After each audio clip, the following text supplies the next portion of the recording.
With a debt portfolio, you're going to have a lot of different individual accounts. And those accounts can be for a lot of different things. So, for example, you've got Net Loan, Quick Cash, My Cash Now, Payday Yes, Wise Loan. That's why I say when you're asking them for their portfolios, make sure that you are asking for individual accounts. So yeah, there's a lot more to it than just what you've been taught. Have you ever asked to see one of these from somebody, one of these portfolios? It's not easy.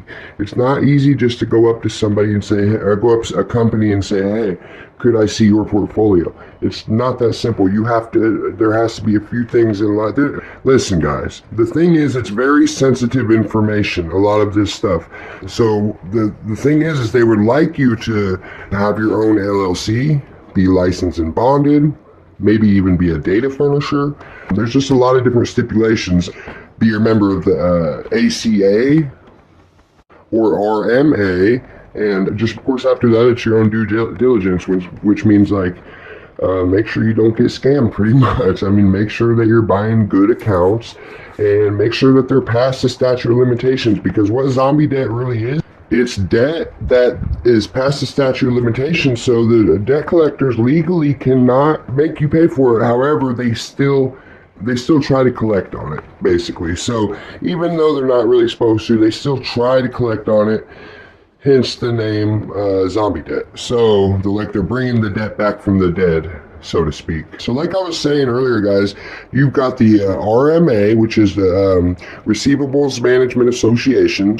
And so one of the biggest things to buying debt, if you notice when you go to buy debt, they make you go through this application process. What stage of accounts are you interested in?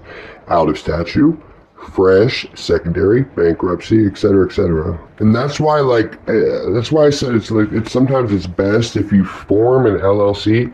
Even if you're a data furnisher, if you have something to kind of like, they want to know everything. What's your annual budget? Like, how much are you looking to spend? Like, basically, with this application process, they're basically asking, what are you really trying to do with this debt? Because it is sensitive information. So, and that certification program, guys, it really does make things a lot easier when buying debt and reassigning debt sometimes also.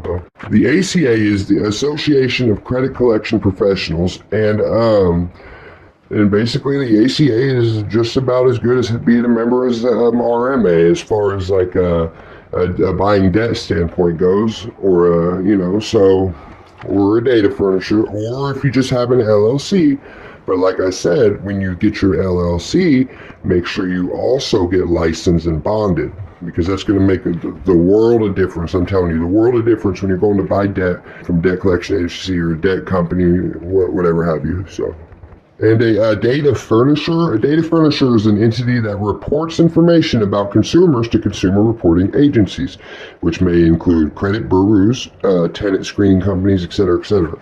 So whenever a landlord goes to a data furnisher or a website or a company to find out about a tenant or to get a credit score, they are talking to a data furnisher. Whenever the credit report receives information about your payment, for you right now, that you made, your payment being reported to the credit bureaus is going to a data. So really quick, here's how you fill out the assignment and assumption with debt release. I get this all the time. Debtor, assuming party, creditor. That's how that goes. And then right here, you want to put the amount. Boom, 80,000, for example. And then after that, the assuming party agrees to assume all of the debt, is what you're going to want to put. And then, is consent required or is consent not required? That's the question. Consent is required, guys. But let me give you, consent is definitely required, but let me give you the rundown on how that works. Because there is a thing called implied consent. And implied consent works just as the name suggests. A consumer's actions imply that they give consent for what you'd like to do with their information. For example, a consumer who stays on the line after hearing a call recording disclosures implies their consent to be recorded. Creditors often use this type of consent system because it satisfies their compliance burdens. So basically, it's the assumption that a person has given you their permission. So yes, you have to put yes. You would need you need their consent. And then once you learn how to reassign this debt, man, it's pretty much all gravy from there.